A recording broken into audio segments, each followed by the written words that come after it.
நிச்சயமாக வேண்டும். என்ன வேண்டும் தெரியுமா? இன்னும் 3 பேர் பேச வேண்டும். அவர்கள் பேசி முடிக்கும் வரை நீங்கள் எல்லாம் இருந்து கேட்க வேண்டும். நீங்கள் கேட்டு கேட்டு மகிழ்ந்து கைதட்டுவதை நாங்கள் எல்லாம் பார்க்க வேண்டும். எங்கள் மனங்களிலே இருக்கின்ற கருத்துக்களை பத்திரமாக உங்கள் கருத்துக்களுக்குள் சேர்க்க வேண்டும். இத்தனையும் வேண்டும். அதனால் நீங்கள் எல்லாம் இதே போல இருந்து அதை சிறப்பித்து கொடுக்க வேண்டும். அழகாக சொன்னாங்க. நிறைய பாடல்கள். 1000 நிலவேவான்னு ஒரு பாட்டு சொன்னாங்க. அது கவிஞர் புலமை பித்தன் எழுதுனது. ஏன் இதை குறிப்பிட்டு சொல்கிறோம்னா, அந்த காலத்தில் நிறைய கவிஞர்கள் இருந்தாங்க. பட்டுக்கோட்டை கல்யாண சுந்தரம், மதுரகவி பாஸ்கரதாஸ், உடுமலை நாராயணகவி, தஞ்சை ராமையா தாஸ், காமு ஷெரீப், வாலி, புலமை பித்தன், இப்படி எல்லாமே மிகப்பெரிய ஆளுங்க. யாரோ 10 பேர் அடித்து நான் டான் ஆனவன் இல்லை, நான் அடித்த 10 பேருமே டானுங்கிற மாதிரி எல்லாரும் எழுதுகிற பாட்டும் அவ்வளவு அருமையான பாட்டு. ஆனால் இப்போ கேளுங்க, ஒரு பழைய பாட்டை சொல்லி யார் எழுதுனான்னு கேளுங்க, கண்ணதாசன் தான் பேர் வரும். அந்த அளவுக்கு தன்னுடைய பாடல்களால் மக்கள் மனதிலே நீங்காத இடம் பிடித்தவர் கவியரசர் கண்ணதாசன். அதனால தான் இன்றைக்கும் அவரை கொண்டாடிட்டு இருக்கணும். அப்போ இத்தனை பாட்டு அவர் காதலிலே அழகாக சொல்லி இருக்கிறார்னு கணிந்து சொல்லி இருக்கிறார்கள் இவர்கள். மீனாட்சி அக்கா வர்றாங்க. மீனாட்சி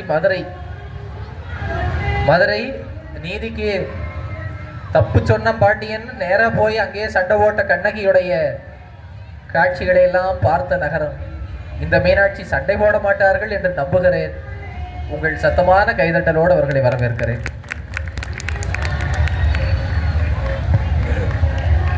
அகத்தியன் தொட்டிலிட்டு தொல்காப்பியன் தாலாட்டி கம்பன் சீராட்டி மூவேந்தர் பாராட்டி 2000 ஆண்டுகள் கடந்த பின்பும் இன்றும் கன்னித் தமிழாய் செந்தமிழாய் வாழ்ந்து வரும் நமது தாய்மொழியாம் தமிழ் மொழியால் பட்டிமன்ற தலைவர் அவர்களுக்கும் அவையோருக்கும் சபையோருக்கும் எனது முதற்கண் வணக்கத்தை தெரிவித்துக் கொள்கிறேன். வாழ்க்கையிலங்க நமக்கு ரொம்ப எல்லா ஒரு ஸ்டேஜ்லேயும் ரொம்ப முக்கியமானது என்னன்னா நண்பர்கள், அதாவது நல்ல நண்பர்கள். நடுவுகளே நோட் பண்ணிக்க, நல்ல நண்பர்கள். சில நண்பர்கள் இருப்பாங்க அப்படி ஜாலியா பணம் இருக்கும்போது அவன் செலவு பண்ணி ஹோட்டல் கூட்டிட்டு போற வரைக்கும் கூடவே போவாங்க. அதுதாங்க காதல் பாட்டு, நட்பு. அது காதல் பாட்டு, அது மாதிரி ஜாலியா வந்துட்டு போறது. ஆனா உண்மையான நண்பனை எப்ப நம்ம கண்டுபிடிப்போம்? நமக்கு ஒரு கஷ்டம் வரும்போது உன் கூட எத்தனை பேர் இருக்கான்னு பாரு, அவன் தான் உண்மையான நண்பன். அதுதான் வள்ளுவர் சொல்லுவாரு, உடுக்கை இழந்தவர் கை போலே ஆங்கே இடுக்கன் களைவதாம் நட்பு. உடுக்கைன்னா நம்மளோட ட்ரெஸ்ஸு. நம்ம ட்ரெஸ் வந்து நம்மளை அறியாமல் சில சமயம் நழுவி வரும்போது உடனே நம்ம கை போய் அதை அட்ஜஸ்ட் பண்ணும் பார்த்தீங்களா? அந்த மாதிரி தான் ஒரு நண்பன்கிறவன். அதாவது நம்ம தேவையை உணர்ந்து உடனே வந்து ஹெல்ப் பண்ணுறேன். இப்போ கண்ணதாசனோட பாட்டுங்கிறது அப்படித்தாங்க. எந்த ஒரு துன்பம் நமக்கு ஏற்பட்டாலும், என்ன ஒரு இடர் வந்தாலும் நம்ம கூடவே இருந்து நம்மளை தேத்தி கொண்டு போகிற ஒரு நண்பனுக்கு ஈக்குவல் தான் கண்ணதாசன். அதனால தான் நாங்கள் சொல்கிறோம், தத்துவ பாடல்கள் தான் காதல் பாடல்களை விட சிறந்ததுன்னு சொல்கிறோம். அழகா சொல்றாங்க கண்ணதாசன் பாடல்கள் நண்பனை போலன்னு. அதனாலதான் இன்னொரு கவிஞர் எழுதினார், கண்ணதாச காரக்குடி பேரை சொல்லி ஊத்திக்குடி. அதுதான் கண்ணதாசன் ஒன்றும் சொல்ல மாட்டாருங்கிற தைரியம் தாங்க. ஏன்னா கண்ணதாசன் அப்படி குழந்தை உள்ள படைச்சவர். அடுத்தது பார்த்தீங்கன்னா கண்ணதாசனோட பாட்டு வந்து நம்ம காயத்துக்கு வந்து மருந்து போடுறத போலது. இப்போ நம்ம எங்கள் தோழி எதிரணியில் இருக்கக்கூடிய சண்முகதேவி அக்கா சொன்னாங்க, எக்ஸிபிஷனுக்கு வரும்போது 2 கையை வீசிட்ட வந்து ஜாலியாக எக்ஸிபிஷன் பார்த்தா நல்லா இருக்குமா, 2 பையை சுமந்துக்கிட்டு பார்த்தா நல்லா இருக்குமான்னு. நீங்கள் பாருங்க, ஜாலியாக கை சுமந்துட்டு வர்றது யாரு? யங்ஸ்டர்ஸு, காதல் பண்ணக்கூடிய ஸ்டேஜில் இருக்கக்கூடியவங்க. அப்படியே ஜாலியாக வந்துட்டு போவாங்க. பையை சுமந்துட்டு வரவங்க யாரு? பொறுப்புள்ள குடும்ப தலைவிகள். தத்துவங்கிறது அப்படிதான். இந்த வச்சிருக்காரு, அவர் காமிக்கிறாரு பாருங்க பையன். அப்போ வீட்டுக்கு என்ன வாங்கலாம், பிள்ளைக்கு என்ன வாங்கலாம், தங்கச்சிக்கு என்ன வாங்கலாம், தம்பிக்கு வாங்கலாம், அப்படிங்கிற தத்துவங்கிறது அப்படிதான். இந்த அனுபவங்களை கடந்து வரக்கூடிய ஒரு விஷயம். ஏன் சண்முகதேவியக்காக சொன்னாங்க, ஐயோ நம்ம போய் கொஞ்சம் முன்னாடி வந்திருந்தா போய் எக்ஸிபிஷன்ல பார்த்து சாமான்லாம் வாங்கிருக்கோம் பாருங்க, பட்டிமன்றம் பேச வரும்போது கூட அவங்க வீட்டை பத்தி தான் நினைச்சிட்டு இருக்காங்க. ஸோ அப்படிப்பட்டது தான் தத்துவ பாடல்கள்ங்கிறது. வீட்டுக்கு தானமா போயாகணும். ஆமா, போகும்போது கரெக்டா நம்ம எல்லாமே ஒரு பொறுப்பான ஒரு மனைவியா இருக்கணும்ல. அடுத்தது பார்த்தீங்கன்னா, இப்போ கண்ணதாசனோட பாட்டில் உன்னை அறிந்தால்னு ஒரு பாட்டு எல்லாருமே கேட்டிருப்பீங்க. அதில் வந்து ஒரு மனுஷன் வந்து இந்த வாழ்க்கையை வாழணும் அப்படின்னா நம்மளை முதல்ல நம்ம அறிஞ்சிருக்கணுங்க. மற்றவன் நம்மளை பற்றி என்ன சொல்கிறான் அதெல்லாம் கவலை இல்லை. நான் யார், அப்போ தான் இந்த உலகத்தில் என்னால் என்ன போராடி ஜெயிக்க முடியும், என்னோட தகுதி என்ன, இதை நீ வந்து உணர்ந்துருக்கணும் ஃபஸ்ட்டு. அடுத்தது சொல்லுவார், நீ உணர்றது மட்டும் இல்ல, நீ உணர்ந்து மற்றவங்களுக்கு அதை சொல்லிக் கொடுக்குற ஸ்டேஜுக்கு வந்தா நீ வந்து ஒரு தலைவனாவே மாறிடுவ அப்படின்னு சொல்லுவார். அடுத்து ஒரு பாயிண்ட் சொல்லுவார், இந்த பூமியில வந்து நம்ம நேர்மையான ஒழுக்கமுள்ள ஒரு மனுஷனா வாழ்ந்தாக்க அது வந்து சாமிக்கு நிகர் அப்படின்னு சொல்லுவார் அவர். அந்த பாட்டு பாருங்க. உன்னை அறிந்தால் நீ உன்னை அறிந்தால் உலகத்தில் போராடலாம், உயர்ந்தாலும் தாழ்ந்தாலும் தலை வணங்காமல் நீ வாழலாம். மானம் பெரிதென்று வாழும் மனிதர்கள் மான் என்று சொல்வதில்லையா, தானும் அறிந்து கொண்டு பிறருக்கும் சொல்பவர்கள் தலைவர்கள் ஆவதில்லையா. உன்னை அறிந்தால் நீ உன்னை அறிந்தால் பூமியில் நேராக வாழ்பவர் எல்லோரும் சாமிக்கு நிகரில்லையா. பிற தேவை அறிந்து கொண்டு வாரி கொடுப்பவர்கள் தெய்வத்தின் பிள்ளை இல்லையா. பாருங்க, மற்றவங்களுக்கு உதவி செஞ்சா நம்ம தெய்வத்தோட குழந்தையாவே ஆயிடுவோம்னு சொல்றாரு. ஸோ இந்த பாட்டுல எல்லாம் கேட்கும்போது நிச்சயம் நம்ம மனசுக்குள்ள வந்து ஒரு எழுச்சி உண்டாகும் இல்லையா, நம்ம எப்படி வாழணுங்கிறது தோணும்.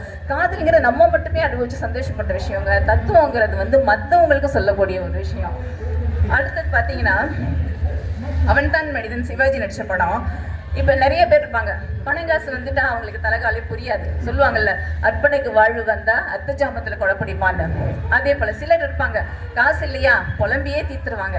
அதுக்கு கண்ணதாசன் என்ன சொல்றாரு, நீ வந்து எல்லா நிலையிலும் நீ வந்து சமமா இருக்கணும், அப்படி இருந்தாதான் ஒரு வாழ்க்கையை வந்து நல்ல விதமா உன்னால வாழ முடியும். அது வந்து என்ன அழகா சொல்லுவார் பாருங்க.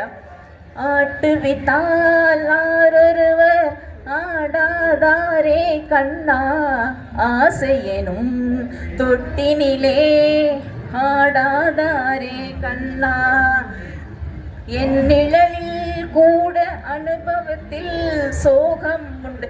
என்ன பாருங்களேன், சோகங்க ஒரு மனுஷனுக்கு நமக்கு இருக்கும்போது வரலாம், ஆனால் அவர் என்ன எப்படி இந்த மாதிரி தத்துவம் யாராலையும் எழுத முடியாது. நிழலுக்கு கூட சோகம் இருக்குமா. அப்போ அந்த அளவுக்கு ஒரு துன்பங்கள் வந்து மனுஷனை இருக்குங்கிறத வந்து அவர் வந்து அவ்வளோ அழகாக சொல்லியிருப்பாரு. அடுத்தது இதில் ரொம்ப முக்கியமான பாயிண்ட் என்னன்னா, நம்ம வந்து பணம் இருந்தாலும் இல்லைனாலும் சம அளவில் நோக்கணும். அதுக்கு அழகான வழி சொல்லியிருப்பாரு பாருங்க. கடல் அளவு கிடைத்தாலும் மயங்க மாட்டேன், அது கையளவே ஆனாலும் கலங்க மாட்டேன், உள்ளத்திலே உள்ளதுதான் உலகம் கண்ணா, இதை உணர்ந்து கொண்டால் துன்பமில்லை விலகும் கண்ணா. இந்த வரிகள் இந்த நேரத்துல நமக்கும் பயன்படும். கூட்டம் கடலளவு இருந்தாலும் கலங்க மாட்டேன், அது கையளவே ஆனாலும் வருந்த மாட்டேன். அதனால அவ்வளவு அழகா எல்லா இடத்துக்கும் பொருந்தக்கூடிய பாட்டு அது. நீ நடத்தும் நாடகத்தில் நானும் உண்டு. எவ்வளவு அழகா ஒரே வரியில முடிச்சிட்டாரு. எல்லாம் அவன் பண்றான், நான் கேரக்டர் நடிச்சு கொடுத்துட்டு போக வேண்டியது என் வேலை. இதை விட வேற என்னையா தத்துவம் வேணும்? அழகா சொல்றாங்க, சொல்லுங்கம்மா. இப்ப வந்து ஓகே, அடுத்தது பாத்தீங்கன்னா காதல் பாட்டுல தத்துவத்தையும் கொண்டு வர முடியுங்க. அது கண்ணதாசன் ஐயானால மட்டும்தான் முடியும். அவருக்கு வந்து எல்லா பாட்டுலையுமே அவர் என்ன பண்ணுவாருன்னா, நம்மளுக்கு வந்து சங்க இலக்கியத்தை சொல்லுவார், புராணத்தை சொல்லுவார், இதிகாசங்கள் சொல்லுவார், திருவள்ளுவரை கொண்டு வருவார், புத்தரை கொண்டு வருவார். இப்படி ஏதாவது ஒரு மெசேஜை கொண்டு வந்துட்டே இருப்பார். அவரோட கருத்தையும் சொல்லுவார், இதையும் சொல்லுவார். இந்த ஒரு பாட்டு பாருங்க. அன்பு நடமாடும் கலை கூடமே, ஆசை மழை மேகமே, கண்ணில் விளையாடும் எழில் வண்ணமே, கன்னி தமிழ் மன்றமே. இதுல இன்னொரு இதையும் சொல்லணும். என்னன்னா, இந்த பாட்டு வந்து படம் ஷூட் பண்ணும்போது படத்துல எல்லாம் முடிஞ்சிருச்சு, இந்த ஒரு பாட்டு மட்டும்தான் தரணும். ஏப்ரல் மாசத்துல வரைக்கும் வந்தாச்சு. இந்த ஒரு பாட்டு கண்ணதாசன் ஐயா இன்னும் கொடுக்கல. மே மாசம் படப்பிடிப்பு. அப்போ வந்து மியூசிக் டைரக்டர் என்ன சொல்றாங்கன்னா, ஐயாவுக்கு எழுதுறதுக்கு ஒரு 2 நிமிஷம் கூட ஆகாது. ஆனா அவரோட பிசினஸ் ஷெட்யூல்ல அவரால் கொடுக்க முடியல. அப்ப சொல்றாங்க, மே மாசம் தான் படம் இருக்குங்க, அதனால நீங்க அதுக்குள்ள தர முடியுமா இல்லையான்னு கொஞ்சம் கோபமா கேட்கறாங்க. அதுக்கு தான் அவனுக்கு மே மாசம் தானே படப்பிடிப்பு, படம் ரிலீஸ் பண்ணணும், இந்த வாங்கிக்கன்னு சொல்லிட்டு எல்லா லைன்லையும் மே மே மேமேன்னு கொண்டு வருவார். அது ஐயாவுக்கு ஈஸியானதுல அத்தான் என்னத்தான் கொண்டு வருவார். வான் நிலா நிலா அல்ல. ஸோ இந்த மாதிரி சந்தம் வச்சு அவருக்கு எழுதுறது வந்து ரொம்ப ஈஸி. இந்த பாட்டில் பார்த்தீங்கன்னா ஃபுல்லாக அப்படி மேமேனே வரும். இது காதல் பாட்டு தானே. இதில் தத்துவம் எங்கேருந்து வருது பாருங்க. ஒரு அடுத்த லாஸ்ட் சரணத்தில் சொல்லியிருப்பாரு, மாநிலம் எல்லாமும் நம் இல்லமே, மக்கள் நம் சொந்தமே, காணும் நிலமெங்கும் தமிழ் பாடுமே, உலகம் நமதாகுமே, இதுல நான் பூங்குழல் கவிஞர் சொல்லியிருப்பாரு, யாதும் ஊரே யாவரும் கேளீர்னு. அதாவது இந்த உலகமே நம்மளோடது, இந்த உலகத்துல இருக்கக்கூடிய மக்கள்லாம் நம்ம சொந்தக்காரங்கன்னு சொல்லியிருப்பாங்க. அதுதான் அவர் இந்த இடத்துல கொண்டு வருவார். அன்று கவிவேந்தன் சொல்வண்ணமே யாவும் உறவாகுமே அப்படின்னு பாடியிருப்பாரு. ஸோ இதுதான் நம்ம ஐயாவோட வந்து சிறப்பு. அடுத்து இன்னும் ஒரு பாட்டோட நான் முடிச்சுக்கிறேங்க. இப்போ எல்லாருமே அவளோட தொடர்கதை படம் பார்த்துருப்பீங்க.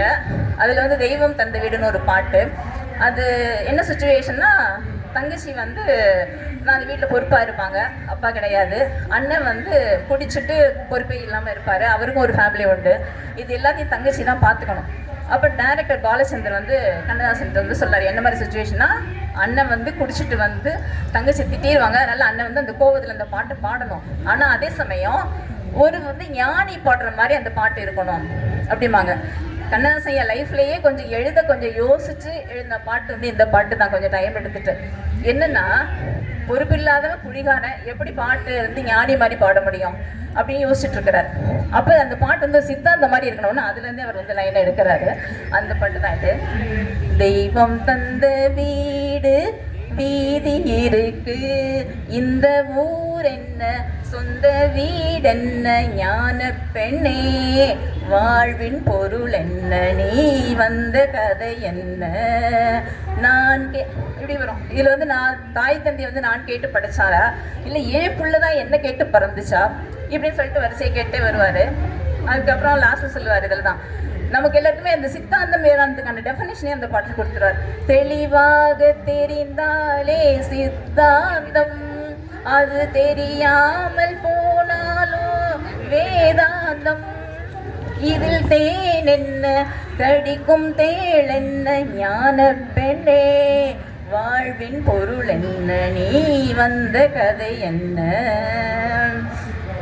இதுதாங்க. இப்படி கண்ணதாசன் பாட்டு நிறைய பாட்டு நம்ம வந்து தத்துவத்துக்கு வந்து சொல்லிகிட்டே போகலாம். மற்றவங்களுக்கு பேசுறதுக்கு டைம் ஆகுது, அதனால நான் இதோடு முடிச்சுக்கிறேன். அதுக்கு முன்னாடி நடுவர்கிட்ட ஒரே ஒரு வேண்டுகோள். நடுவர் வந்து யங்ஸ்டராக இருந்தாலும் வயசில் கம்மினாலும் அனுபவத்தில் அவர் ரொம்ப பெரியவர், அறிவாளர் ரொம்ப பெரியவர். அதனால நல்ல தீர்ப்பை தான் எங்களுக்கு வழங்குவார்னு நினைக்கிறோம். ஏன்னா உண்மையை தான் சொல்லணும் எப்போவுமே, அதுதான் நல்லது எல்லாருக்கும். இயற்கையை பாராட்டுவோம், இயற்கை வளங்களை போற்றுவோம் என்று பார்க்கிறேன். ஒன்றா ஆரம்பத்திலேயே ஐஸ் வைக்கிறாங்க, இல்லைன்னா கடைசி வரைக்கும் வெயிட் பண்ண வச்சு ஆப்பு வைக்கிறாங்க. நான் என்னதான் பண்ண முடியும்? அழகான பாடல்கள் சொன்னாங்க, அன்பு நடமாடும், அது காதல் பாட்டு இல்லையா? அப்படிங்கும் போது அங்கே வந்தாங்க, மக்கள் நம் சொந்தமே யாதும் ஊரே யாவரும் கேளிருங்கிற தத்துவத்தை சொன்னார்கள்னு அழகா அங்கே வந்தாங்க.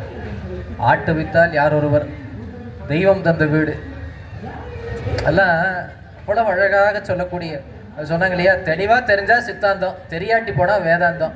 எவ்வளோ பெரிய விஷயம், ஒரே வரியில் முடிஞ்சு போச்சு. அதான் கண்ணதாசன்.